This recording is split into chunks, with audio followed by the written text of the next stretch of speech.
And we're live. Brilliant. Okay. All right. We'll open the proceedings. Kia ora tātou, and the best way to do that is to commence with our karakia, and then we'll go into the more formal introductions. So the karakia for the Commission is as follows. Whakatakata hau ki te uru, whakatakata hau ki te tonga. Kia mā kina ki uta, kia mā tarata ki tai. Kia hiaki ari te atakura, he tiu, he huka, he hehu, ti hei Māori oro. So good morning, team. It's just a little difficult to get a sense of the size of that screen's pretty small, but there's three of you in the room, and we'll go to the introductions there in a moment, but maybe we'll just commence off with the Commission, and I'll just ask each of the Commissioners to introduce themselves. And Commissioner Piper, just get the mute off. It's still off. It's going to be one of those mornings, huh? All of us are going to have a blue. Ata Marie, I'm Sue Piper. I've been around and about local government for little under half of my life, a former city councillor and a number of other roles that I've played. It's good to see you. Commissioner Ian. Morena, lovely to be here with you this morning, and great news that you gave us earlier. My name is Janie Anea. I've been on the Commission for the last 7 years. I've had 18 years in local government, 9 as Mayor of the Timaru District. Thank you. Thank you. And kia ora, I'm Brendan Duffy, former Mayor of the Horowhenua for 12 years, 21 years on local government, but a National Council involvement as well. And the reason to do those introductions is to give a bit of a sense of the history of the individuals and their understanding of local government, because we are talking about the principles of democracy, the purest principles as we go through representation reviews. So that just gives a little bit of a sense. Also on the screen, you'll see Donald Rezabos, who's our Senior Advisor, and Penny Langley, who is our CEO from the Commission. So, Mayor John, I'll pass over to you to intro your team, and then we'll go straight into your observations in relation to representation. Kia ora koutou. Look, we are currently in our council chambers, and we've had to reconfigure the seating to get everybody in here in the right format to be able to present to you today. Look, our technology is not ideal for this type of hearing, but we'll persevere. Look, rather than go round the room, Mike's going to be moving the camera as we go. If I could introduce the people that are here now, because there's more than the three of us across the front table here. On my right is our Deputy Mayor Nadine Taylor. On my left, Councillor Gerald Hope, both part of the panel set up for the hearings around our representation review. Councillor David Crode was the fourth person on our panel. Look, he is currently on a site visit. He's on a panel hearing around the proposed East Coast vehicle bylaw that we're undertaking at the moment. So he's away all day on a site visit. Look, we also have in attendance today our Chief Executive, Mark Wheeler, our Manager, Economic Community and Support Services, Dean Hefford, our Democratic Services Manager, Mike Porter. Sorry, I can't get on the screen. And our Chief Financial Officer, Martin Fletcher, is also in attendance. There is nobody else in the room. David Dew, who is an appellant, I understand will be arriving later for his presentation at his allocated time. So look, if we could start, if you're happy with that, Mr. Chair. Please do, please. Just mindful of the agenda, we've got a half-hour slot here for a presentation from Council, so I'll get started. And look, the plan is to background our process around the representation review through to Council's decision. And my reference to Council throughout the discussion here will, of course, be Marlborough District Council. Now, I understand the Commission received very early after our decision a bundle of documents which Michael Porter provided, and I'd just like to go through and just quickly summarise what you'll have by way of supporting documentation. The first bundle is headed Council Reports, and more accurately, they are our agendas from the extraordinary meetings of Council held on the 30th of August 2021 and the extraordinary meeting of Council held on the 15th of November 2021 and the minutes from those two meetings. The first meeting, of course, was the initial proposal, which was to go out for public consultation, and then the final decision is captured in the council meeting of 15th of November 2021.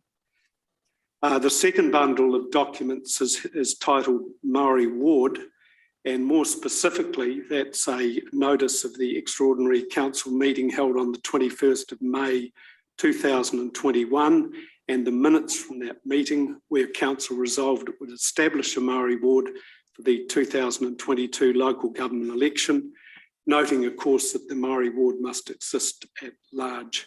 There is also some correspondence within that bundle from iwi favouring the creation of a Maori Ward. The third bundle is titled Maps, and more particularly, that is maps from 2010 and 2016 showing our ward boundaries. Look, I think it's worth highlighting at this point, Marlborough District Council, we're a unitary authority, so we have regulatory and territorial functions, one of 5 in New Zealand. Of course, Auckland City Council being a little different, it has a separate Act of Parliament in its creation. Marlborough District, we have over 1 million hectares, almost a fifth of New Zealand's coastline, population of almost 50,000 people. The fourth bundle of documents is titled Initial Proposal, and that includes media releases from 1st of April 2021 through the review process, some releases from Election New Zealand, and some consultation documents. And the consultation document, of course, was available on the council website, and copies also available through the council office and libraries. The fifth bundle is the news releases and the advertisements advertising the final council resolution from the meeting of 30th of August 2021. And the last bundle of documents, of course, were the submissions that we received throughout the process. Just to give some idea of some key dates in our process, the first one being the 1st of April 2021, when a panel was appointed to oversee the community consultation process. That panel consisting of myself, Deputy Mayor Nadine Taylor, Councillor Gerald Hope and Councillor David Crode. At a council meeting on the 21st of May 2021, Council established the Maori Ward for the 2022 local government election. At the council meeting held on the 30th of August 2021, Council resolved to adopt an initial representation proposal. And if I could take you to the first bundle of documents.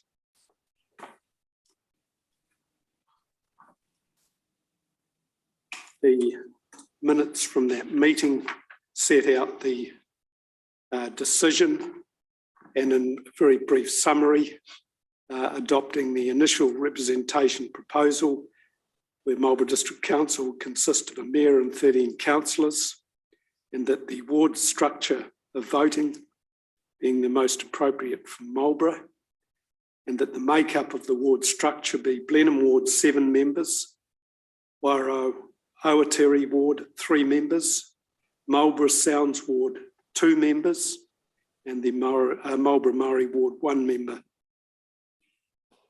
The resolution also included that no community boards be established, and we had some mesh blocks which were going to be transferred from the Wairau-Awatiri ward to the Blenheim ward. And of course the resolution that we agree to public notification of the initial proposal, inviting the opportunity for submissions on that. Council then undertook a public notification of the initial proposal with the opportunity of public submissions, which of course is a statutory requirement under the Local Electoral Act 2001. The public submission process followed, and we received 29 submissions. 27 of those submissions supported maintaining the makeup of the Marlborough Sounds ward at 3 members, with a total number of councillors at 14 members. Following its deliberation, the panel made a recommendation to full council, and this recommendation was unanimously adopted at a meeting on the 15th of November 2021. And once again, if we look at the bundle of documents number 2, there's the council meeting agenda and the minutes from that meeting. And of course, the change being from the initial proposal, there was a resolution which was adopted to increase the Marlborough Sounds ward membership to 3 rather than 2. Council then undertook public notification of the initial,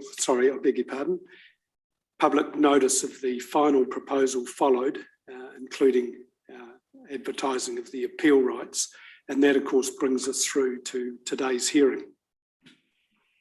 Mr. Chair, Councillors Taylor and Hope can speak to the submission hearing and the recommendation through to Council if you would like to do that now. That's fine, yep. On the hearing? Yes. Thank you, Mr. Mayor and Mr. Chair. Just speaking on the hearing, Mr. Mayor has given a very good background as to what got us to that hearing.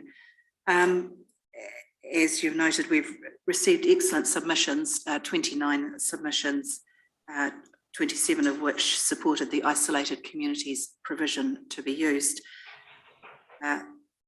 And as summarised, one that supported the Council's initial proposal and one that proposed a Māori ward, a general ward, and the ward structure, a new combination.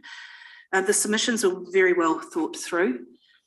We felt that they showed a strong understanding of the Act and of the community's lived reality in relation to particularly feeding back or in relation to the Act, in particular section 19.5, 1 to 3. The hearings panel questioned very extensively.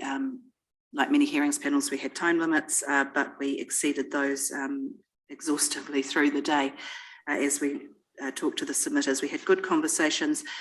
The challenge for the panel was that the isolated community and the community of interest was not defined within the Act. So we explored this fully with the submitters. We wanted to take time to understand why they felt that they were an isolated community. We explored this, and I think in our deliberations, we sort of broke this down into 3 dimensions to find our own way through this: perceptual, functional, and political. Perceptually, the submitters self-identified as isolated. They had strong perceptions of being a unique community of interest and isolated communities within that unique community of interest. And I think that goes probably to the Sounds geography, whereby each bay and community is a self-contained community or wider whānau unit, if you will. This was particularly, the perception was defined by their water access, and that's that reference to that Sounds isolation. The functional aspect of their identification as an isolated community was around the scale of that Sounds, the topography of the Sounds, that 20% of New Zealand's coastline is held there, and that they are quite physically isolated from the rest of the province because of that topography. That was brought into stark relief after the July 21 floods, which hit Marlborough, and you'll recall also the West Coast very badly, whereby, for instance, the main arterial road to that community was washed away in, it's not an exaggeration, hundreds of places, and it was going to take us probably 18 months to 2 years to restore that access. So that also highlighted that functional isolation. We also noted that there were 2 island communities within literal island communities within that sounds, that being Arapawa Island and D'Urville Island, both of whom hold numbers of permanent residents as well as visiting holiday residents. Functionally, those communities felt that they needed to provide their own services, from water to sewage, civil defence, communications and wellbeing.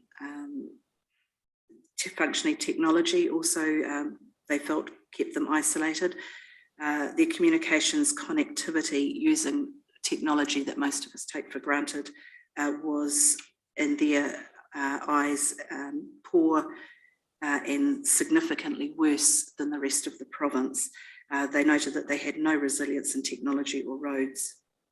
Politically, being the third leg of the stool of perceptual, functional and political, they preferred face-to-face relationships, and I think much of that is based on the fact that technology was very poor, probably also symptomatic of the reason that many of them choose to live in the Sounds is that they actually prefer, if we would say, that lifestyle which is different than that of us in the urban environment.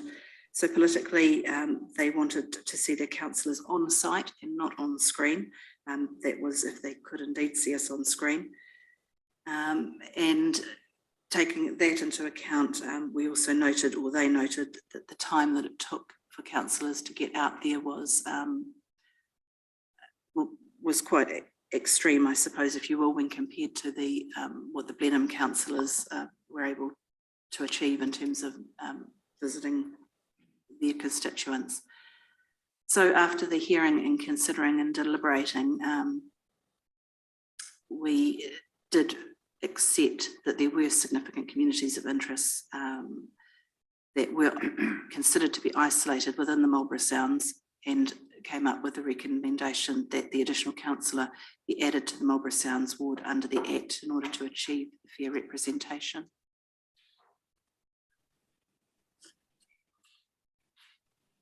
Thanks, Nadine. I'll just hand over to Councillor Hope. Yes, thank you, Morena. Tēnā koutou katoa, Gerald Hope. Like Jeannie, I've had an extensive period in local government. I'm on my third tranche.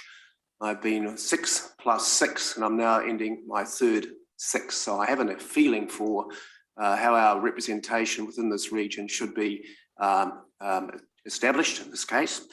And I want to focus also on the Marlborough Sounds.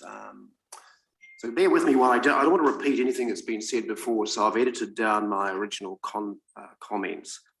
The Sounds, as you know, it's a vast area. The only comparator I can find is probably South Westland. But the population down there doesn't match the 8,500 people we have, either resident or ratepayers in the Marlborough Sounds area. And that is a significant aspect of trying to achieve fair and effective representation. Using a formula based on population is a very, very blunt instrument. It doesn't establish sometimes the representation or connectivity to council that formula such as that hopes to achieve. So I put to you that really, if you have to establish a geographic area such as the Marlborough Sounds for fair and effective representation, you need the representation at the council table to achieve that. It's been mentioned, communications, digital or otherwise, are intermittent at times and expensive. Bearing in mind, a lot of Sounds people are either, lifestyle or retired, and costs come into that choice, that lifestyle choice.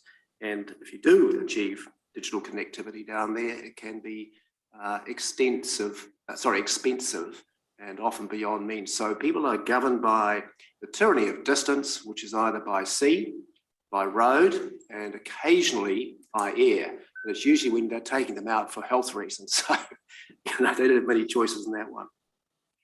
I want to also draw the panel's attention to the need to get a balance into the sounds area. We tinkered with 2 councillors. The balance seemed inappropriate because the Waira-Awatiri ward, which has 12,000 or more residents and ratepayers, is represented by 3. Admittedly, I mentioned that the sounds have a bit over 8,000. And that goes down to 2, which fits the population base. But accessibility into the Marlborough Sounds is the challenge. And that is what has already been mentioned, that people like to have that face-to-face meeting, community groups by the bay, or coming to town occasionally to Havelock, which is the nearest village, or on the Picton side, Picton. I want to close by saying that to get this, I think I want to mention one other thing is the historic and significant decision council made on establishing a Māori ward. It was unanimous bar 1, and the objector on council who opposed it was purely on democratic reasons, and I have yet to understand the rationale of that.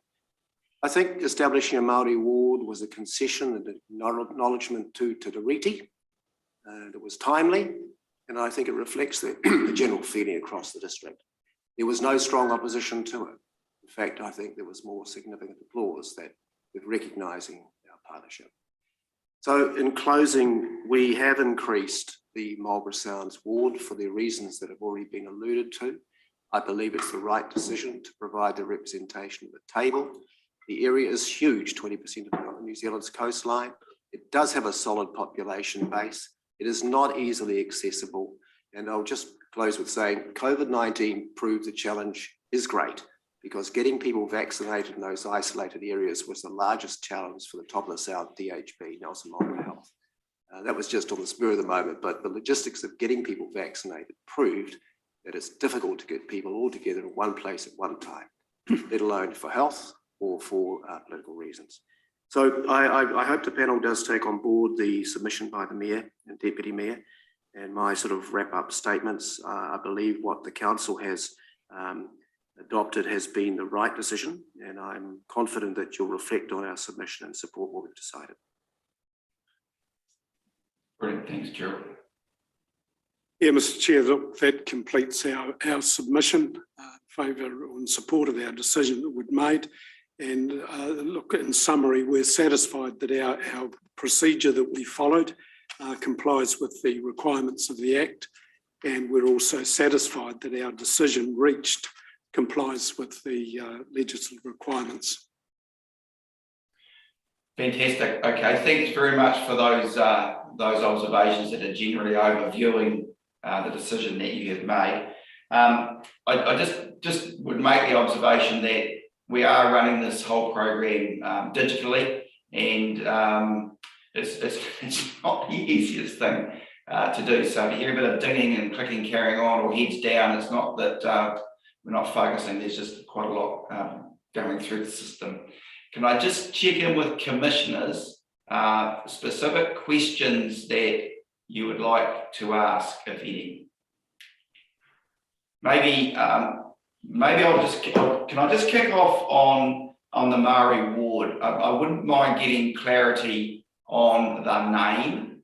So is that what you've landed with Marlborough Maori ward, or has there been any consultation to be more specific in that naming? Look, I'm absolute. Certainly, it'll be on the table to come up with a name that's a little bit more appropriate than Marlborough Maori ward. It's certainly on the agenda for us to do that, and of course we'll be engaging with our local iwi in achieving that. So, given the timeline that we're working to, are you comfortable you're going to be able to get that resolved reasonably efficiently or promptly? I mean, where are you with that process? Look, we have 8 iwi that we consult with here in Marlborough. It may be something, look, it may even be a position where, I mean, they're certainly aware and very supportive of the decision we made around the Maori ward, but a decision on a name may end up pushing through to the to the next timetable after the elections in October. So we're not fixated on getting a name in before that, but certainly aware that it's something that needs to be done. Okay. Donald, just technically, guidance on that, just technically? What was the question? I'm sorry, Mr. Chair. That's for Donald. Oh, sorry. A ward name can't be changed outside the representation review process. So now's the opportunity, or it's a matter of waiting to the next review.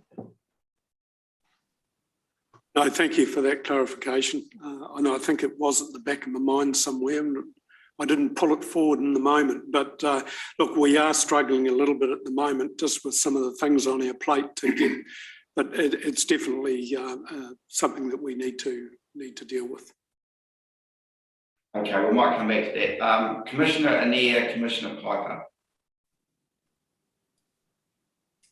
Thank you, Mr. Chairman. I've got one question. Are there any community committees or ratepayer groups in the Sounds? I think Councillor Taylor is probably the person to address that. Thank you, Commissioner. Community committees or ratepayer groups. Almost every bay in the Sounds has its own community association. A number of them own the bay infrastructure. For instance, water is all supplied often through the community associations. A little bit hard to get numbers on, but I would estimate around 20 individual community associations that we serve and try to attend meetings. They would be formalised entities. We have what we call within council the Sounds Advisory Group, which is where we bring in all of those associations along with MPI and DOC 4 times a year for a full day meeting that the Sounds Ward councillors also attend. It's a way to make sure that we're getting council information, and we take the opportunity, as I said, to bring in MPI and DOC because of it's an easy forum actually for them to access those communities. And it's a two-way conversation. So that would be council's main form beyond council laws and normal processes and normal media of communicating with those communities. We do also have Picton Regional Forum, which does bring in the bigger town of Picton within that Sounds ward and some of the bays that are immediately around Picton. Slightly different focus because it does have a little bit more of the urban issues there. Is there any financial support for any of these committees? The Sounds Advisory Group is obviously financed by council, and we pay or reimburse travel for those association representatives to come through to Blenheim. We have also on occasions paid overnight for those association members to stay in Blenheim if they haven't been able to get home. That's often triggered by weather events more than just habit, because they tend to want to go home. We, to my knowledge, and I could stand corrected by any of the officers in the room, don't fund directly any of the associations, although obviously we try and assist, particularly around, for instance, their water schemes. We'll send our water staff out in an advisory role where we can, or rivers. So we just obviously make sure that we support them with the assets that we have at hand, but not financially. Jodie, can I add something? It's something that's just occurred to me for your information. The Sounds are quite distinct on east and west. You know, you have the Queen Charlotte area, which is through Picton, Waikawa, north and east. And then you've got that area from Havelock, which is, again, a distinctly different sound and function and operation and effective lifestyle for holidaymakers. So that's those two sounds in themselves. The Pelorus one is vast. You know, it goes from D'Urville Island right down to Havelock, and distinctly different. And that should be considered too. And that's why it's fortuitous we have one of our councillors who is more allied to the Havelock side, and the Deputy Mayor, of course, and her colleague, another councillor, is representative of the Picton and Waikawa through the Queen Charlotte Sound. Logistically, you know, if you were a Picton, if there were 2 councillors elected out of Picton, which is highly probable because of population, their reach into the Havelock in the Marlborough Sound area would be challenging, to say the least, just because of the distance, time, and serviceability of it all. I mean, this is not the Bay of Islands. You know, as I said before, it's like Fiordland without population, with a tyranny of distance and sea, to be quite honest. Yeah, you made that point really well initially, but that wasn't quite the question that I was asking. And I think, just for me, when you went out with your initial proposal of only having 2 representatives, did the large number of community associations play a part in your thinking that they were represented through different means than just a councillor? I think, Jenny, the question maybe, if I turn it round, is there's a high degree of expectation that they have a person they know, have confidence in, and can contact. I mean, this is the challenge if you take the pure submitter coming in, or appellant coming in shortly about the elections at large. I mean, this is where the fair and effective representation doesn't work under a population-based model in a rural area or a provincial area. As for the we'll call them the Sounds resident groups, of which some are quite vocal, they definitely require access to a councillor to get their voice heard at the table. And the only other time we see them is during the annual plan process, or if something goes wrong, as we've had since July, rainstorm here when the roading disappeared in many parts of the Sounds. And they're very active then, but they need a go-to person. That's unfortunately the reality of where we live. Okay. Thank you. Okay, Commissioner Piper. Thank you, Chair. Can I just go back to the Māori ward name? Mr. Mayor, have you had any, I think I might have missed the answer. Have you had any discussions with the iwi groups about a name for the ward? Only very informally, and not with all of them. And so I understand what Mr. Rezabos's advice to us is that to change the name from Marlborough Māori ward to something else will trigger a representation review. And that may not happen for 6 years. How do you feel about that? Well, I understand, isn't there the opportunity of bringing that forward though? I mean, 6 years is the maximum. Yes, there is an opportunity, but it closes on the 9th of April. Because we have to issue a determination by the 10th. We need your help. Look, could I perhaps turn to Dean Hefford? Introduce yourself as who you are too. Good morning, Commissioners. Part of the process of deciding on and consulting on the Māori ward issue was the name was put out there. And we had no feedback from iwi that they wanted to change the name or that they wished to gift us a name at the time. So that's why we're in a bit of flux at the moment in terms of anything else to call it. We have had some issues with iwi about our Māori name for the Marlborough District Council and other issues in terms of some of the naming that we have for various parts of our organisation. So it's a vexed issue with our local iwi, and I'm just wondering whether Marlborough Māori ward was perhaps the most non-controversial name that we could put forward, and it wasn't challenged as part of the process. I think the chair's indicated that we would like some more advice on that matter. And maybe if they're not coming to you, maybe you could go to them. I'll leave that there, and maybe the officials can chase it up. Can we go back to the Marlborough Sounds? Because there's nothing we can do about it right now, but I guess you hear the message, huh? 6 years. So just on your, I can see that you're wanting to seek a resolution and where we're heading with this. We're perhaps going to go off track when I comment from here on. There is a huge amount of review going on from 3 waters through the future of local government at the time.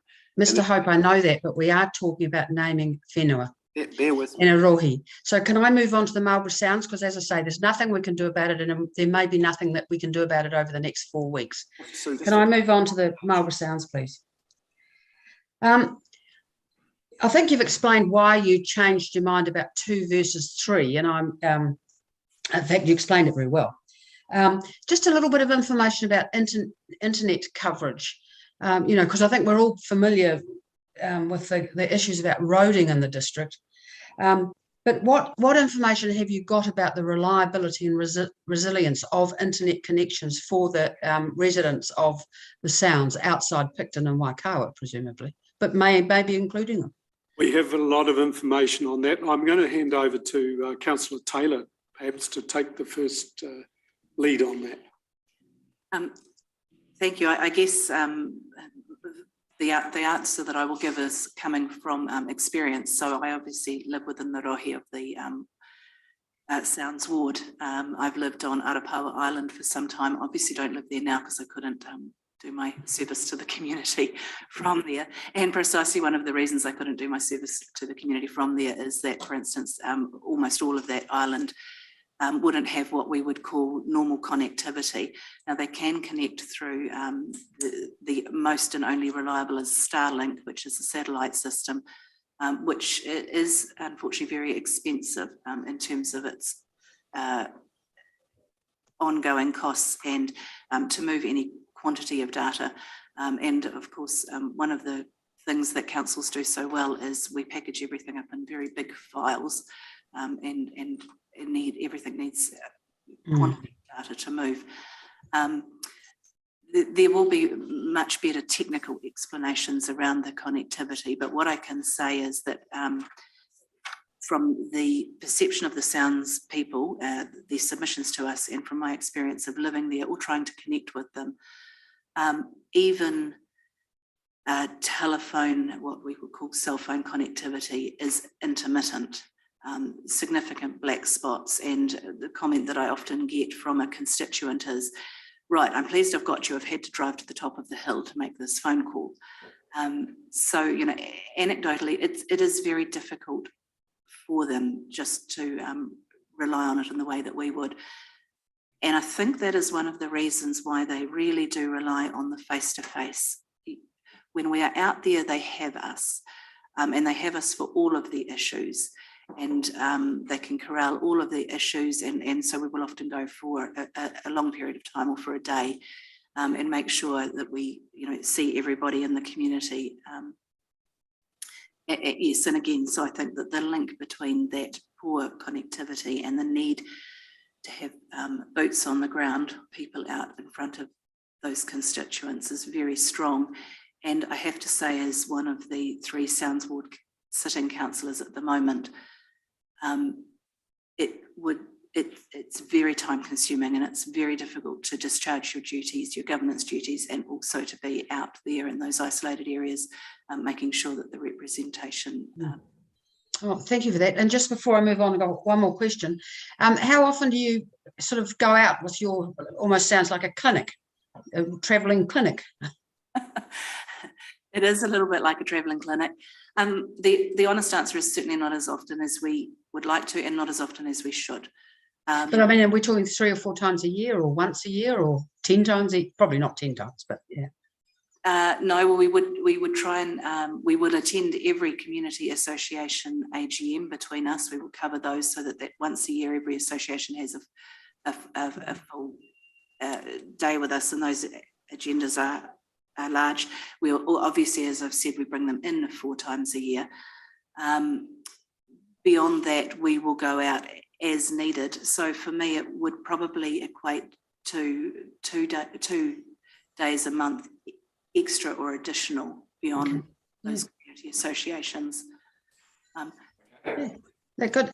Now the other thank you for that. That helps provide some personal detail to effective representation, doesn't it?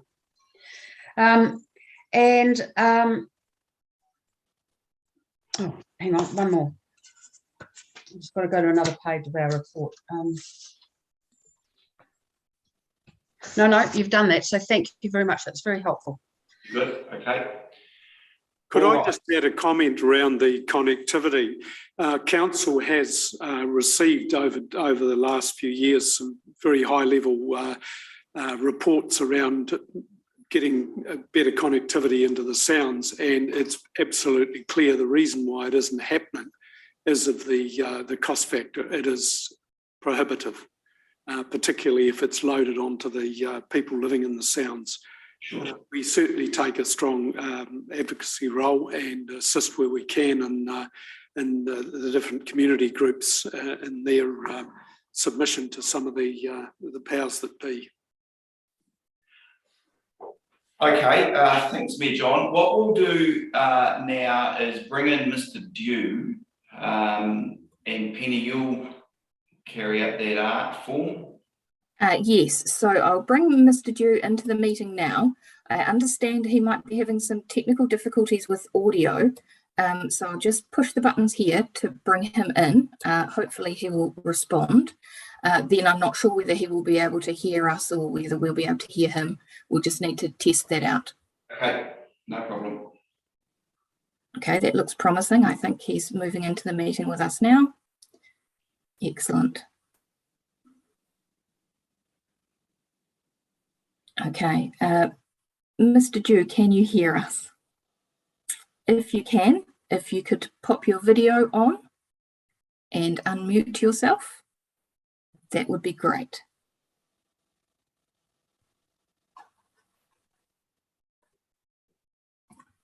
Excellent. We can now see you. Can you hear us okay?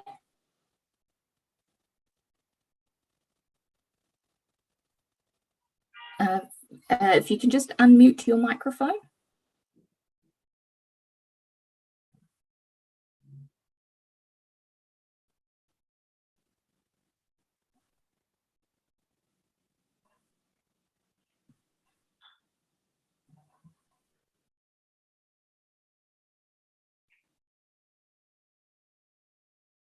Okay, he seems to have dropped out.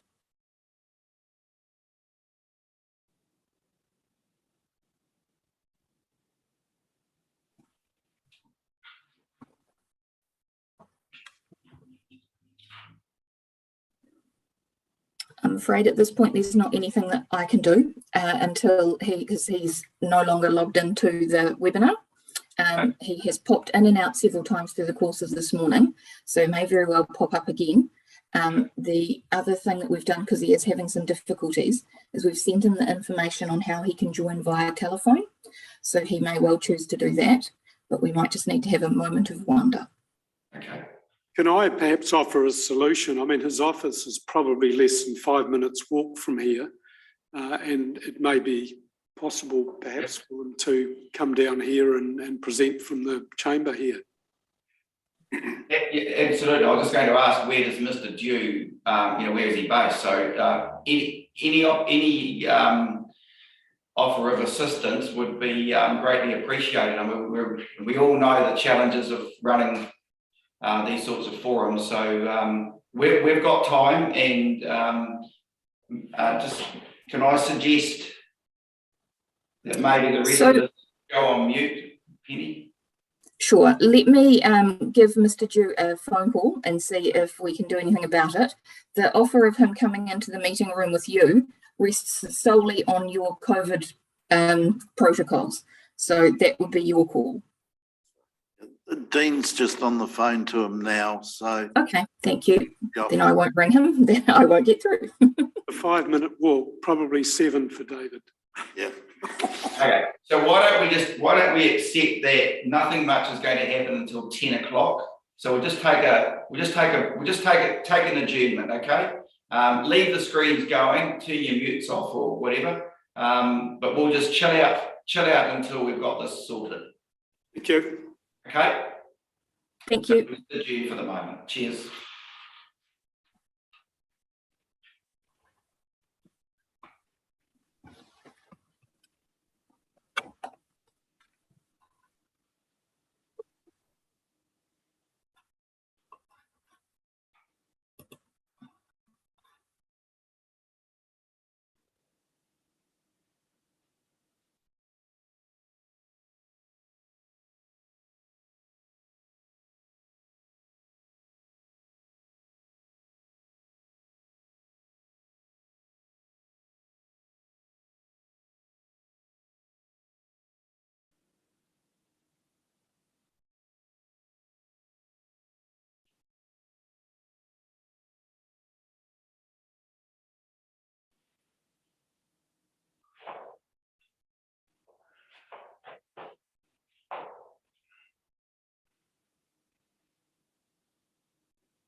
Can we hear each other?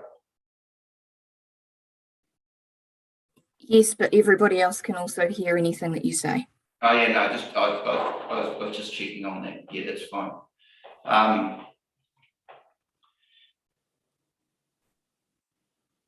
I just can't understand why Mr. Dew's dropping out. That's interesting. Because I don't think I think we'll wait and see what the phone call that's happening between Dean and Mr. Dew has, what the outcome of that is. Otherwise, I think we just need to leave it for now. Okay, yeah, okay.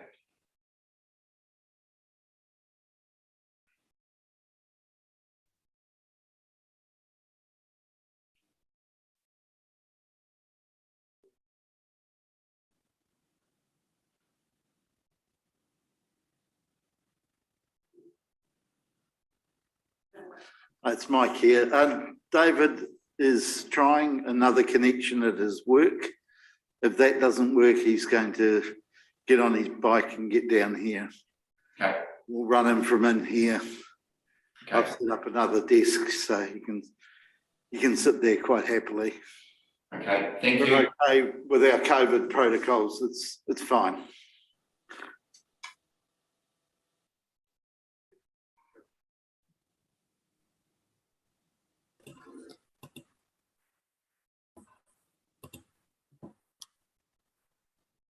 I can see that an attendee has joined. I'm assuming that's Mr. Dew. I will bring him into the meeting and see what happens.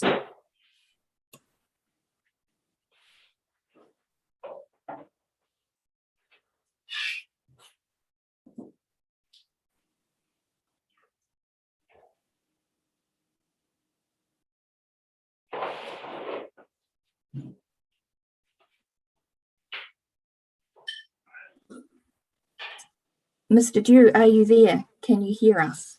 I can see that someone has joined. If it's possible for you to unmute yourself, that would be excellent. On that and start video, the one on the right. Yeah. We can hear you. You can click on start video.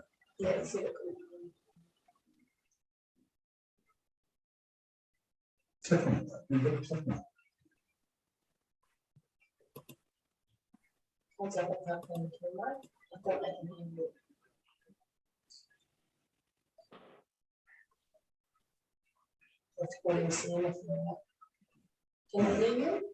Hello. Hello, we can hear you.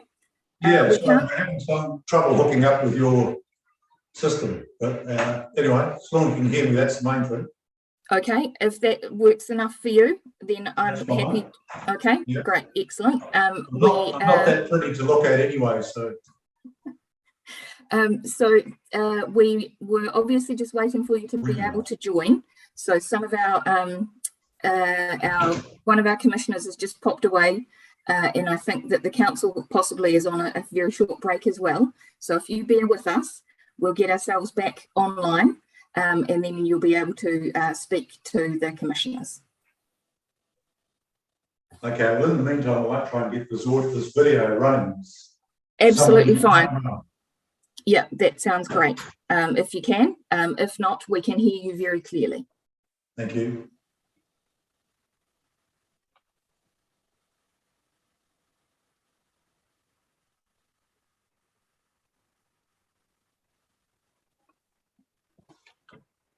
So, Penny, can you tell Mr. Dew that we kind of like adjourned basically till 10 o'clock because we weren't quite sure how long it was going to take to join up. So there's going to be a little bit of a holding pattern here until we get everybody back.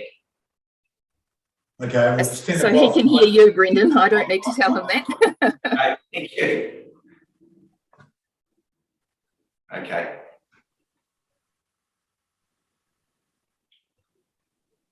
So, Mr. Dew, based on what Brendan has said, there will be a few minutes, as I alluded to, while we wait for everyone to come back, which does give you a bit of time to play around with your camera. I'll do that. I might try and leave and rejoin and see if it fixes it again. For some reason, the camera won't go. Okay, by all means, I will keep an eye out for you and bring you back in.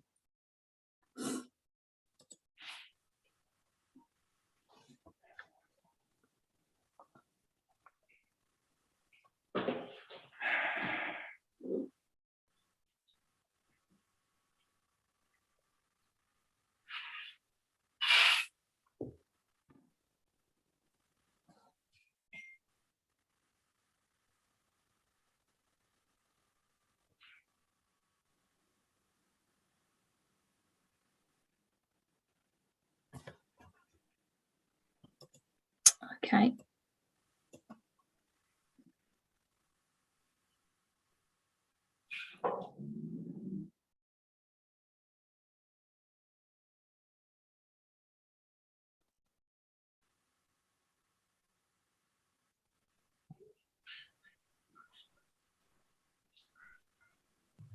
Hi, Mr. Dew, can you hear me?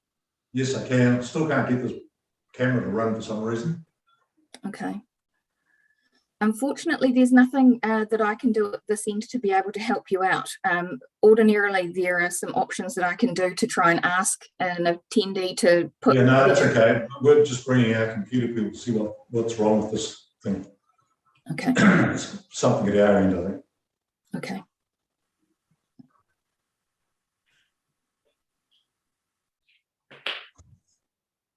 So at 10 o'clock, you're restarting, did you say? Yes, that's right. So it's up to you if you want to just stay here with us, or you Yeah, can I'll pop out. leave it on, but I'll just pop out of the room in a couple of seconds. Okay, great. You might just want to pop yourself on mute before you go. Oh, I'm not very good at that, but we'll have a go. Just that way, in case anything, if you have any conversations in the background or anything, they won't be audible to us. So I try not to use... Okay, you're on mute. No, we can't hear you at the moment, so we're good to go. We'll see you when you're ready.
Wonderful, we can see you.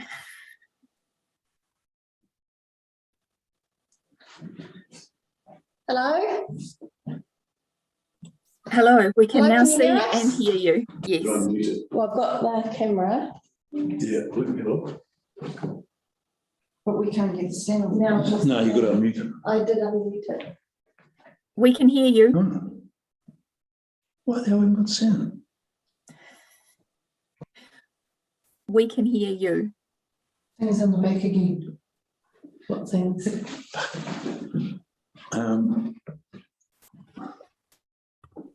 No, it can't be. It was going before. The sound was going. This is bloody ridiculous. Can we try leaving and going back in now that the camera is working? We were able to hear you guys. Penny, maybe text them to say turn the volume up on the machine. You know, on the computer, you know what I mean. Right, we're live back with you. Well done.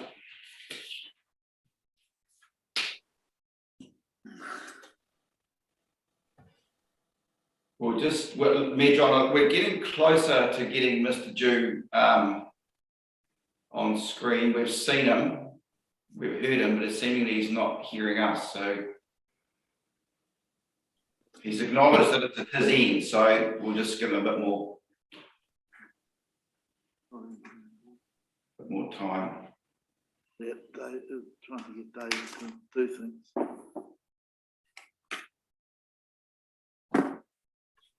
This is Drew, we can hear you.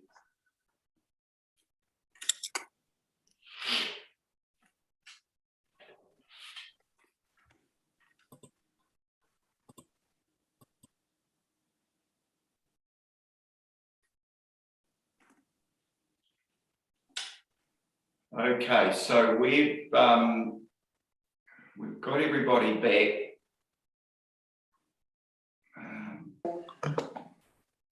Now we should be going. We can't hear them. Can you hear us now, Mr. Dew? Can you hear us? Why the hell's this not going? I think they can hear you. Well, that's no good. No. We can. Did someone play with this? Well, we unplugged the back to get the video This- going, but this- not that. Is that where the sound comes from? I have no idea.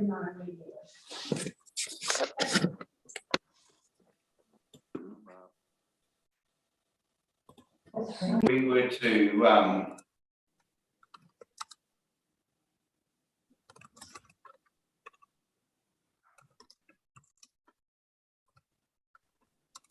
I think we might be better. I'm just conscious. I think we might be better to go to a phone system. No, He could always talk to us on the phone and we can look at him. So I am quite happy to contact Mr. Dew and make an actual plan. I'm just conscious that he had been in touch with officials at the council. So I just would like to be clear about yeah. who needs to do what. Yeah, we're best to keep out of it, Penny. So me, John, are your team talking to Mr. Dew or what? Moment. Not at the moment. Well, certainly we've been in contact with them to offer them the opportunity of coming over here. Oh, yeah, okay. And what did he confirm? He was confident he was going to have his system up and running. Okay, all right.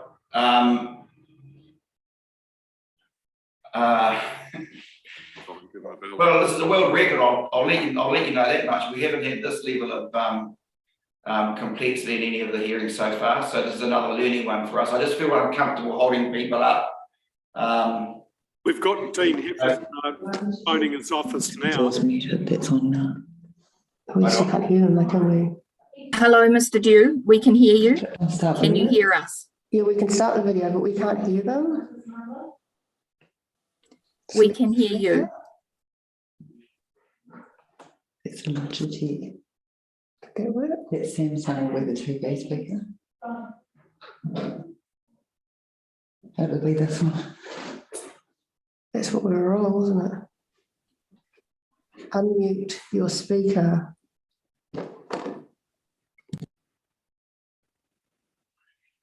It's from Bridget Forrest. I couldn't start video. Please do that. Well, yeah, but we can't hear them. That's the problem. Oh.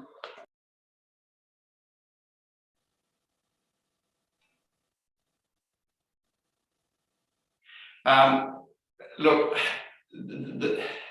I'm not sure that we're going to get this resolved if the office of Mr. Dew is unable to turn the speaker off and on. Somebody needs to. Penny, can I ask you to ring him, please, and just get some certainty? I think the safest is for him to come on the phone, and otherwise we're just holding the whole thing up. So as I understand it, I'm not sure where Dean got to with his telephone conversation, but Lee, who works with us at the Commission, has been in touch. And she's just said to me that he's joining via phone using the instructions that we have supplied him with. He is yet to show up in my attendees list, but that's what I understand is currently happening. Okay. How does that align with what you've done, Dean? Right, here's Mr. Dew coming now. Hopefully he's got a phone in his hand. No, I don't have a phone in my hand. Oh. But you can hear us. I can hear you, but I was told this was all running, but. It is, yes. Don't touch anything. Yeah. Don't touch anything. Yep, no, I won't, and I can see it, so we're actually all go. Wow, well, wonderful.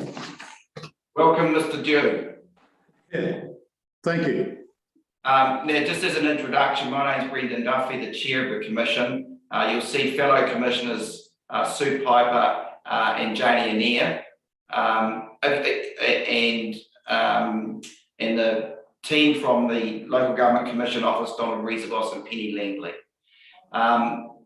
You've got an understanding of the process, so we've heard from the council, and it's now your opportunity to offer your perspective. So the floor is yours.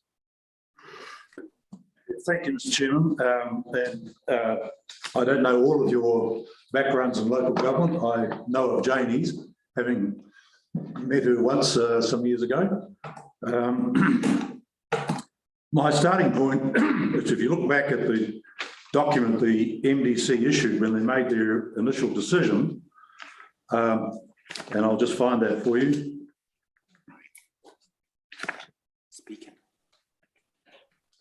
There's some quite relevant comments in there when they talk about whether there's any remoteness or isolated communities. And a couple of interesting points. As you know, that ward at the moment has 3 councillors. This document makes it clear that only one councillor ever bothers to attend the remote area meetings.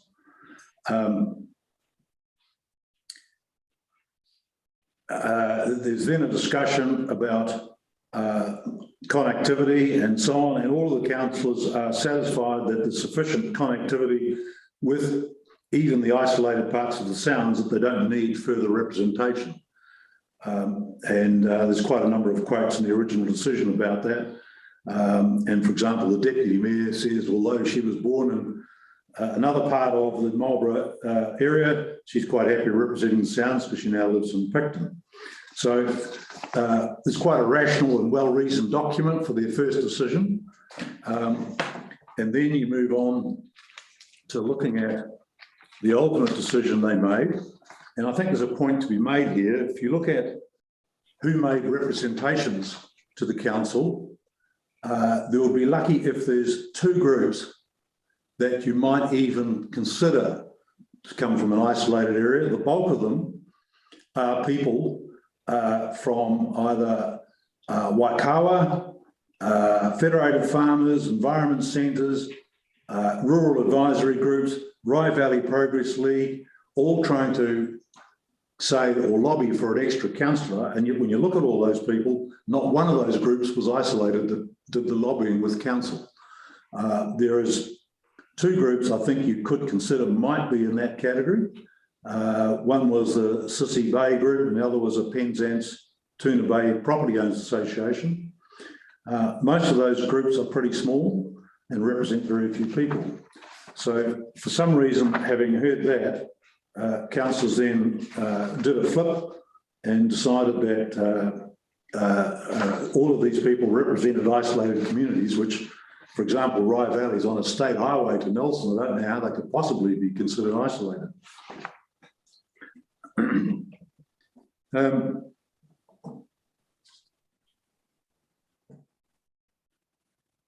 I must say, having read, and I heard some comments earlier on about, I think, Mr. Chair, you were asking about the name for the Māori ward in Marlborough and why wasn't there a proper Māori name for it. I'm not sure whether any of you are aware of the history of Marlborough in that regard, but there are difficulties with that because obviously there's several iwi here with cross-linked and conflicting rohe. And this place was, of course, subject to considerable intertribal warfare before the Treaty of Waitangi. That's one of the difficulties of having a one name. I think there probably is one name that could be agreed upon, but even then, not all iwi would agree to that. So I can understand the Mayor avoiding that question because it's a difficult one, given those tensions still exist amongst iwi even to this day. One issue I have about Maori Ward, and I read the submission, I think, made to the Local Government Commission by the Mayor of New Plymouth. And in fact, I hadn't thought about this until I read his submission, and that is having a single Maori ward effectively isolates Maori voters on a Maori roll to only having one vote, whereas everybody else gets the number of votes related to their ward. And he was putting forward the proposition that, in fact, to make it fair for Maori voters, you need to have some representatives that are elected at large so that those who are on the Maori roll can vote for people at large as well as a Maori representative. And if you're going to believe in the principles of democracy and equality of voting, there's some force in that argument. And I don't know whether you've addressed that or even looked at it, but I can certainly see that there's some disenfranchisement of Maori by isolating them to one vote. So I think that's something you need to consider, because one of the options is, of course, instead of staying with what the council have put forward, you can go to some councillors at large, which gives extended representation and solves perhaps this problem we're dealing with today. The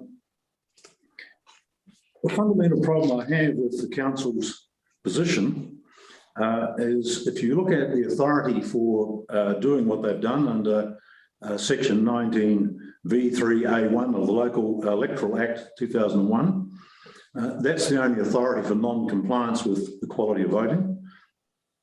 And the only part the council can rely on, as we all understand, is isolated communities. There's two parts to that. One, you have to make a finding of who is isolated and how many people are involved. And you've got to find communities of interest. And so you have the issue of what's isolated and what's community, or what does community mean. I don't find anything in the council's decision identifying what is isolated. I heard earlier, trying to listen on YouTube, some councillors talking about 8,500 voters in this Sounds ward. But if you actually identify where those voters are, the bulk of them, of course, are not isolated. And the reality of it is, most people in the Sounds can be in an urban area within 2 hours. Now, if you said to someone in Auckland, can you be from where you live in outer parts of Auckland City to the council headquarters in 2 hours, they'd say probably no. At peak times they can't. So are they isolated because it takes them 2 hours to get to the middle of Auckland? Don't think you'd ever decide that. These people can all get to Blenheim within 2 hours. There's not a degree of isolation that's made out. And in fact, a lot of that community, particularly in the Sounds, the Pelorus Sound, particularly D'Urville Island, that area, do actually have most of their business connections to Nelson, because that urban area is closer. So there's not a degree of isolation that's been made out, in my view. And if there is, you're only talking about something in the range of 200 people at the maximum who could be considered isolated. The bulk of these submitters are nowhere near isolated. A lot of them are within less than 10 minutes of Picton. That's not isolated. So I just say there's not sufficient definition and identification of who is isolated and what these communities are. It's an interesting issue about community, because community is defined in the Local Electoral Act, and if you follow it through, it refers to the Local Government Act and so on, and effectively you're led down the path of community boards. So to be a community, I would submit, it seems that you need to have a community board to gain representation for an isolated community. And if you follow the scheme of the Act and how it identifies what a community is, that's where it takes you. It doesn't take you outside of that.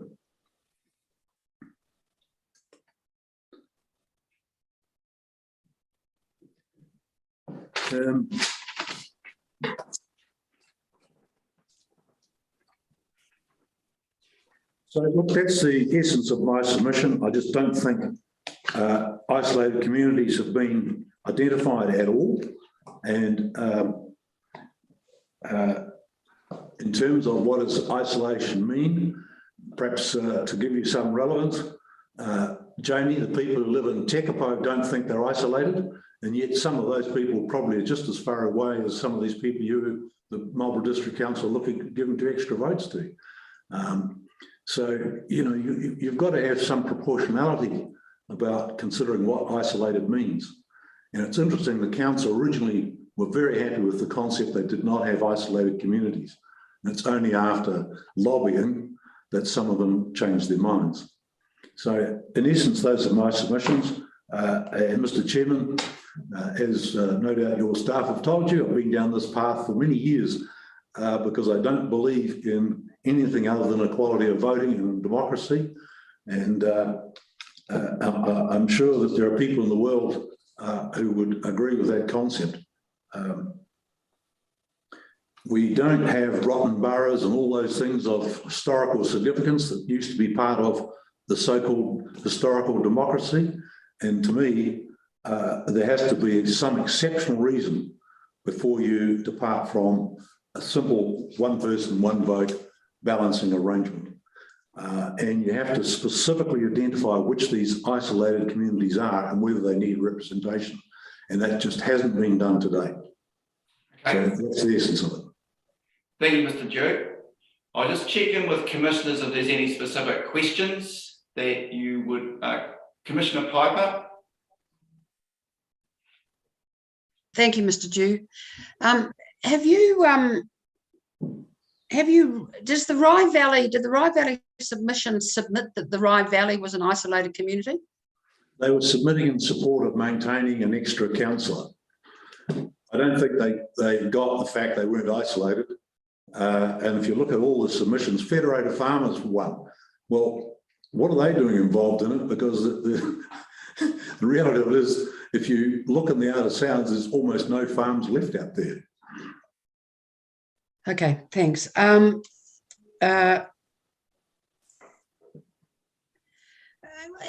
No, I haven't. I have got a question though. If the council could address it in its right of reply, did it consider the proportionality questions that Mr. Dew raised with regard to the Māori ward versus voters in the Māori ward versus voters on the general in the general population? I'd be grateful for any comments on that. Thank you, Chair. Thank you, Commissioner Piper. Commissioner Anea, you good? Sorry, just you talk about in your original submission that residents aren't restrained and they just contact the best person, the best councillor for an issue. Could you elaborate a little bit more on that? And then also help me understand how these ratepayers would get to know the councillors that they don't actually ever meet. Yeah, happy to do that. Thank you. Commissioner Anea, and as some of you may know, I've spent many years as a councillor at the Marlborough District Council and have a vast range of experience with that organisation. My experience of that organisation was that people from D'Urville Island, French Pass, no matter where it was, were very happy to approach me directly to get solutions to their problems. Often they did not go near their local council representative, and I in turn was invited to many of their meetings in those areas and went. It seems from what I've read in the submissions made or the decisions made by the current council, there's only one councillor who lives in the Pelorus area who does that these days. Those people, of course, get to know, who live in those areas, get to know where to go to get assistance. It's very easy for them to do that.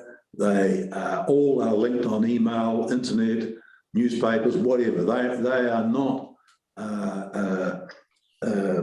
isolated from knowing which councillors deal with what and who to approach. And in my experience, they're quite keen to actually engage with the councillors who deal with their particular area of concern rather than going through the ward representative. I've often found they don't bother with the ward representative in the past. I've even had the interesting experience, and Councillor Taylor might be interested in this.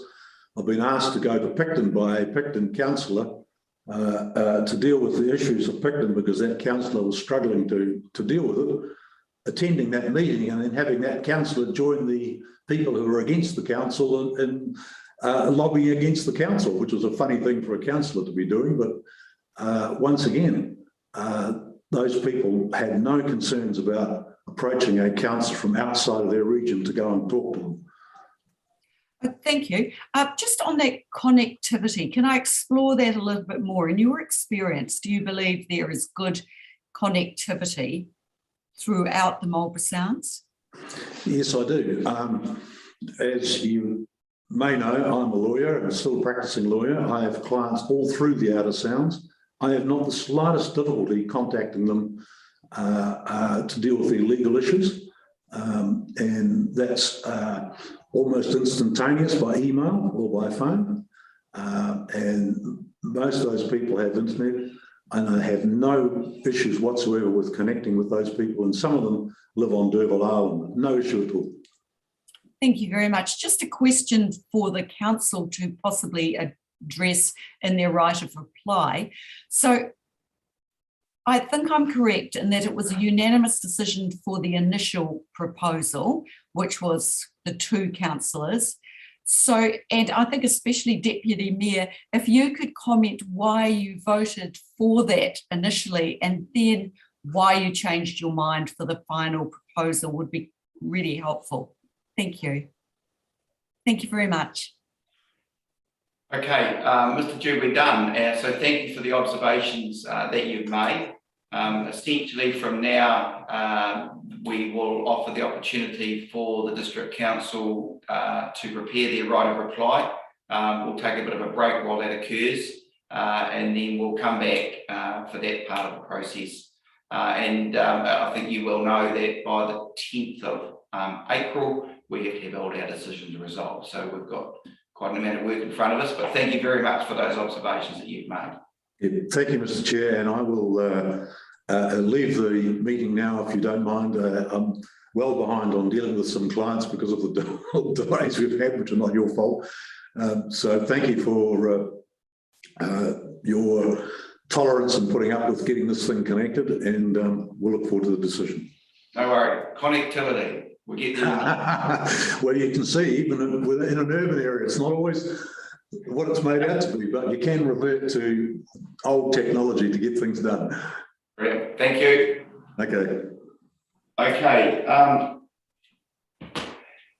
Penny, bit of guidance. I went on. Mayor John, how long do you need? I don't imagine you're going to need a long time for the right of reply, but to be respectful, we need to allow time for the team to prepare. It's, what is it? It's 20 past 10. Can we come back at 11:15? Is that enough? Absolutely fine. Is that all right? 11:45, yes. I think that's fair to everybody. Okay, so Penny, instructions, please. So very similar to the last wee break we had, if you can all just pop yourselves onto mute and turn your video off. The live stream continues to run. I'll just pop a slide up to let anyone who's watching know that we're taking a break. If any of you do end up leaving the meeting, then just rejoin the same way that you did at the beginning and we should be fine. So just before we go, commissioners, do we need to ring in or are we okay? We okay? Yeah, no ringing in, okay?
Okay. We're all back. Yep. Rightio. Okay, so we'll reconvene and just pass back. Is Brendan talk? Oh, phew.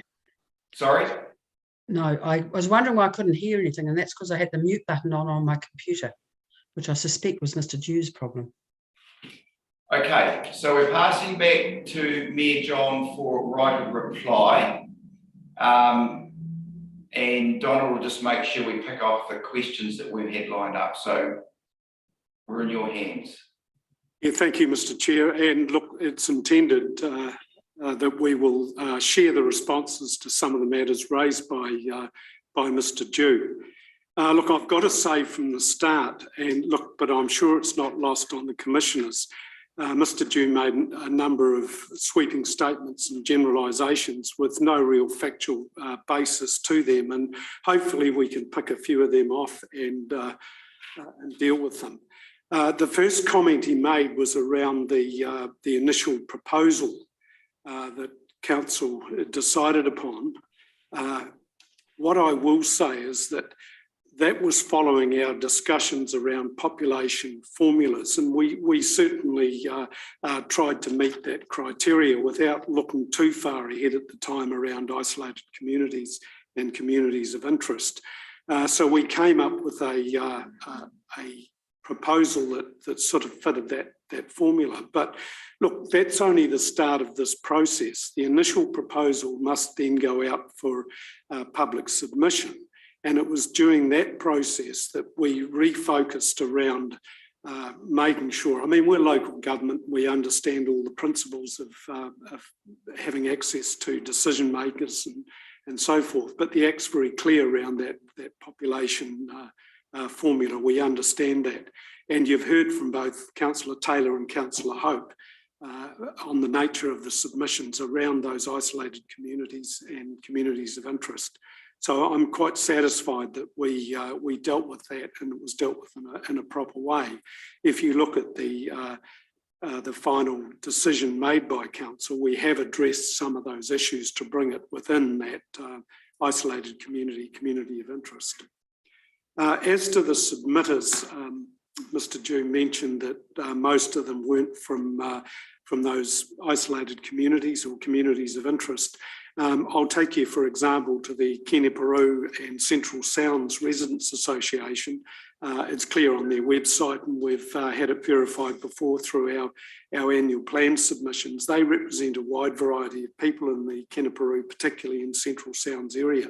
There's 170 households that they represent there. And looking at the Kenepuru, you'll recall the flood event in July last year. That road is still very fragile, and at the moment, most people, and certainly businesses, if they're getting product out of the Kenepuru Sound, it's being barged out. To say that they're only 10 minutes from Picton, which is another sweeping statement he made, is just an exaggeration. I've been down there more than once, and I can tell you, having to get back, particularly by sea, is a lot longer than 10 minutes. The nature of the road, it's still under construction at the moment. And it's very possible it will never reach the same levels of service it did prior to the flood event. And the residents down there are aware of that. Durville Island, to say that's 10 minutes from Picton is a nonsense. He mentioned Rye Valley and the submission that was made by them. The Rye Valley League extend much further than Rye Valley, which he rightly pointed out was on State Highway 6. Residents in Rye Valley will talk about the lack of connectivity there. They have a repeater, if I'm using the right word, in Rye Valley, but it certainly doesn't hit many targets, and there's always been complaints from them about that. He mentioned the Federated Farmers submission. Federated Farmers advocate on behalf of farmers right across Marlborough, and there was certainly reference to some of the farming community in the Kenepuru Sound. And we know at the moment there are 6 businesses down in the Kenepuru that are using our barge service, or the barge service that's in place, and we know that because they're part of our subsidy that we're applying down there. He mentioned the Maori ward and the lack of choice around the voting. If you're on that ward, you get a vote in the Maori ward. Look, the same applies under the ward system, and there was no question around whether we should retain that ward system. If you're in a ward, you vote in that ward. It's the same principle that applies there. There was that comment around the maximum number of isolated persons at 200. I don't know where that figure was plucked from. That is a nonsense. We know that that's not correct, and we can certainly, well, with our connections into the sounds, we know that's a lot more than 200. The comparison with Auckland, once again, is unfair. I mean, there's a different system up there. They have community boards, we know that. Although we have residents association, particularly through the sounds, they don't operate under the same authority as community boards. So look, they're the matters that I wanted to have an opportunity of responding to say that council did a flip between the initial proposal going out and a final decision being made. I mean, the flip really, if he's going to call it a flip, he's centering on the sounds board increasing from 2 to 3. I hardly call that a flip on our initial decision. It's one very small part of our initial proposal, and he's picked on that, and in my view, unfairly. So look, if I could hand over to Councillor Taylor, there's some matters that she wants to respond to, including a direct question that was asked of her. Sure. Thank you, Mr. Mayor and Mr. Chair. I'll leave the direct question till the end if I may. The Mayor has summed up very, very well, and at a risk of repeating, I was concerned at Mr. Dew's willingness to set aside the submitters as non-representative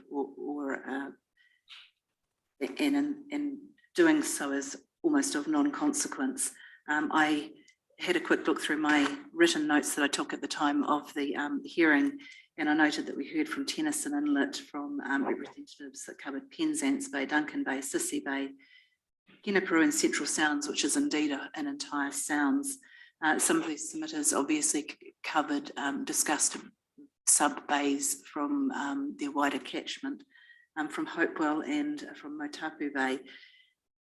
And again, I say each of these submitters felt that they were speaking on behalf of their community or other parts of catchments within their community. We heard from Federated Farmers, and they're not to be discounted. They represent the Sounds farming community. I attended a Federated Farmers meeting yesterday, and Sounds farmers come in from the Sounds for those meetings because that's their connectivity with their representative body. As the Mayor said, we're working with 6 farms that are completely cut off from road access due to the loss of the Kinaparu Road, and we're subsidising barges for them to move stock in and out and fertiliser in and out. You know, Federated Farmers are a valid submitter and representative of some of the isolation and challenges of trying to operate a business down in the Sounds. So in that regard, I felt that the submitters were very representative. Mr. Dew also spoke of connectivity. He suggested that this wasn't an issue, and I have spoken earlier in this hearing on that, and so I felt quite strongly, I guess, at that challenge.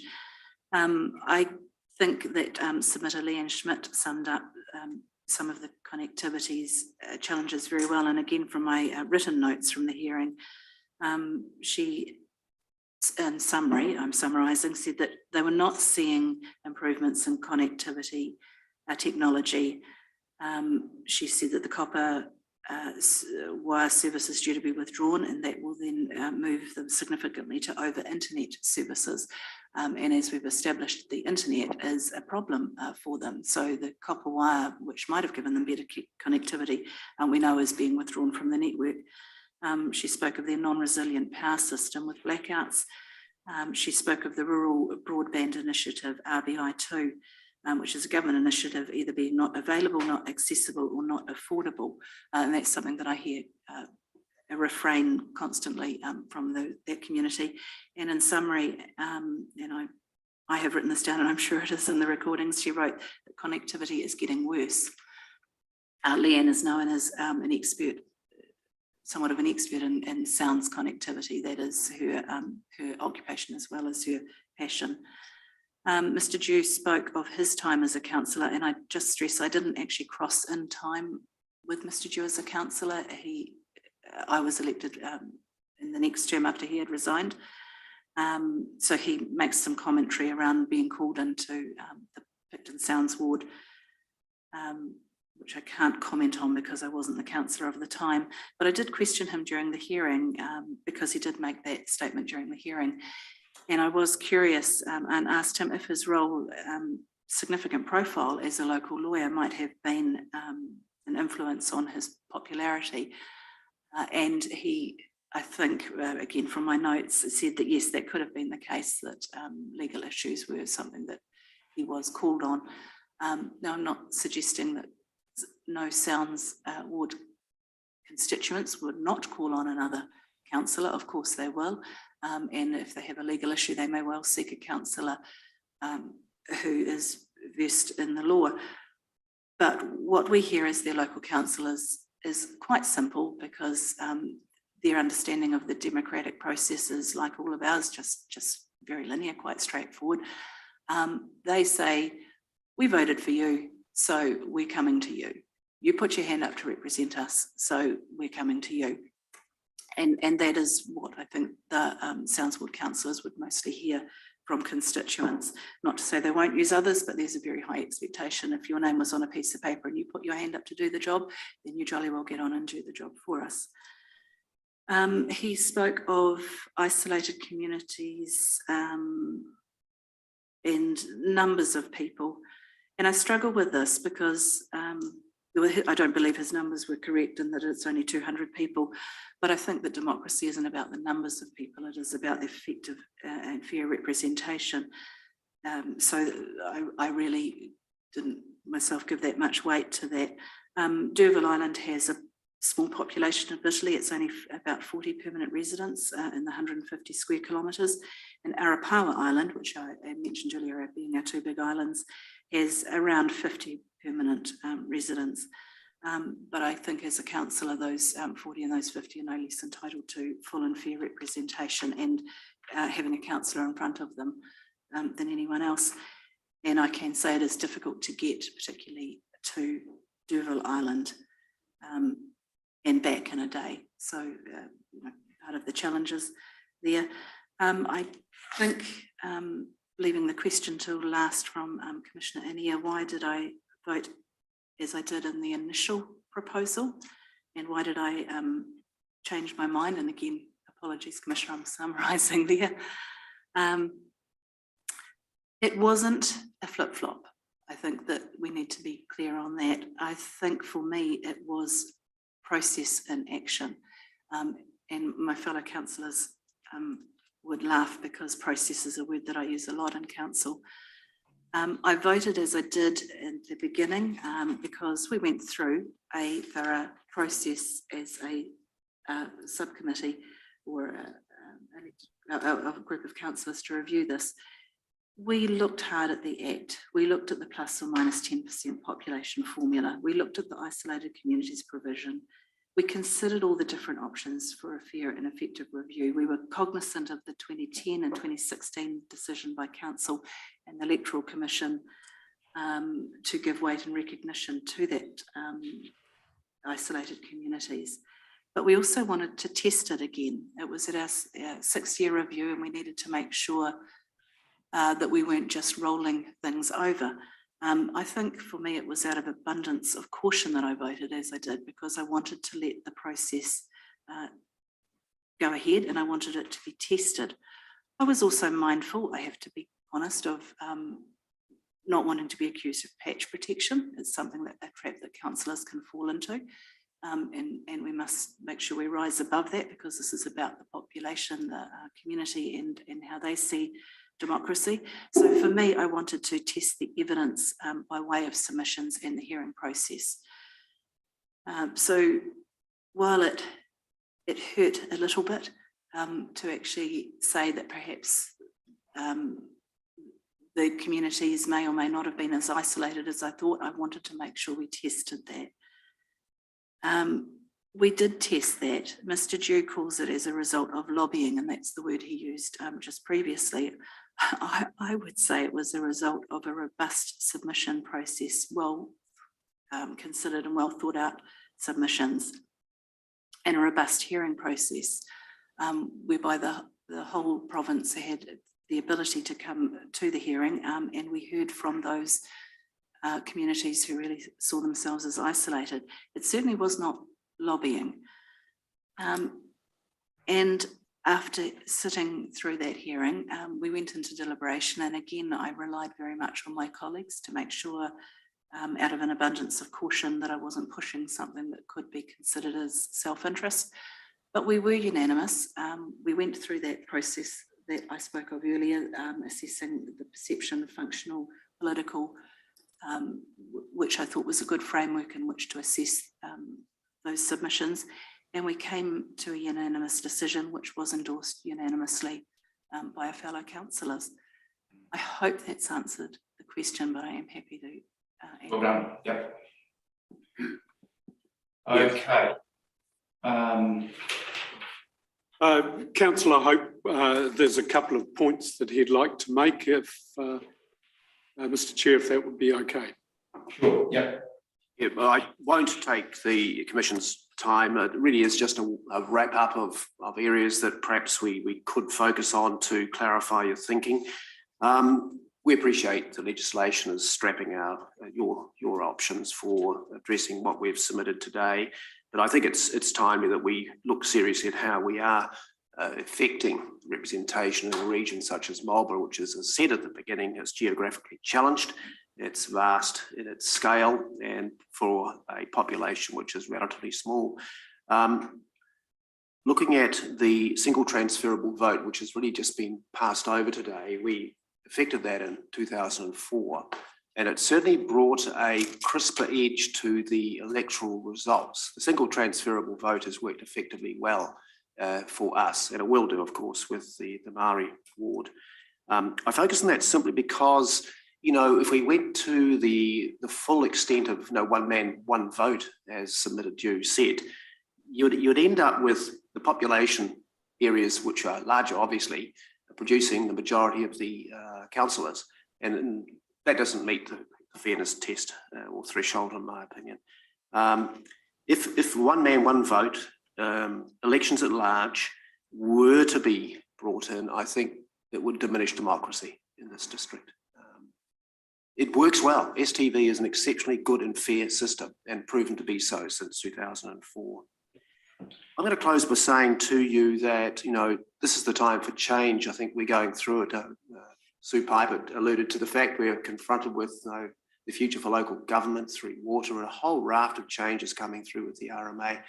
And we're all indeed trying to get the best outcome for our communities. All ethnicities, all cultures, all people with one vote. We're trying to address that in a few short years. I thank you for your patience. I think from our side today, you've given us more than a fair hearing. I also, unfortunately, David Dew is not here, applaud him for his consistency. I came on council sometime after he'd been on councils, the Borough Council, and then the regional, the Marlborough District Council. He'd been on for some years, and he has been consistently advocating for, you know, elections at large. So he's a man to be, I guess, given the air, and he has been giving the air. And we've responded as a united council with the decision we came down with, which, you know, I have to add to that Councillor Taylor is consistent. They did not lead in any of the debates regarding the matters that we're addressing today. They let other councillors measure the quality of submissions, the response to submitters, and they weighed up and made their own decision. And I applaud them for their impartiality, because it was not patch protection. It was an approach by council in a united way to address the needs and expectations of the electoral, to the electors at large. That concludes my comments. Thanks for those observations. Look, there's just one point of clarity that I need to identify. If I can go back to you, Mayor John, it's just I just feel I need to make it. In your right of reply, you made mention of Mr. Dew's comments about 10 minutes distance. And I've just rechecked my notes, and he used the language 2 hours travel time from D'Urville Island. So look, it's a point of purity or clarity in the public arena. My notes say that he made the comments that pretty much anywhere was 2 hours travel time. Your comments were that you disagreed with the observation that it was 10 minutes from D'Urville Island. I don't think he actually said that, but so I just want to go to Donald for clarity. My recollection is that he said it was 10 minutes from D'Urville Island to Nelson, which is where he said they did a lot of their business. Okay. All right. I'll pick it up for the sake of being as pure as we possibly can, but I'm not challenging, I'm just opening up that observation. I think for clarity, it's Councillor Hope here. We need to be very clear about that. There was also an assumption that the Rye Valley submitters were very much a village-based residents association. Well, their representatives have already been alluded to, an area that stretches from Rye Valley through to D'Urville Island, Tennyson Inlet, and all through the area. So that's the context of it. Okay. His comments were alluding to that more often go to Nelson because it's closer. Yeah, that was kind of a shopping and other services. Yeah, okay. Rightio. Okay, we're done. So thank you very much for the process that's occurred today. And look, Mayor John, just want to pass the observation back. This is not easy using this sort of technology, but everybody across the country is adapting to it. And so your team in the background working with our team, I just want to pass my gratitude, if you could, back and thanks to them. Thank you to you and your team today for your forbearance and indulgence in preparing to present to us. You'll appreciate the Commission now has to go away and make its independent decision, which we will do. And then that final decision has to be resolved or determined by the 10th of April, which I think everybody's pretty well aware of. Commission's got a heck of a workload at the moment, so timelines are really tight, but I can assure you that we're not going to let anybody down. We'll get all those decisions made. So thank you. And so to conclude, we'll close with our karakia. Now, Penny, are you comfortable to close with our karakia today, or would you like me to close? It looks like I'm doing it. Was that directed at me, Brendan? You cut out at a vital moment. Sorry, are you all right to close the karakia? Or would you? Yep, okay, thank you. Unuhia, unuhia, unuhia. I te uru tapanui, kia wātia, kia mama, te nākau, te tinana, te wairua I te ara takatū, koe rā e rongo whakairia. Ake ki runga, kia wātia, e rā kua wātia. Hau, pai mārere. See you everybody, thank you.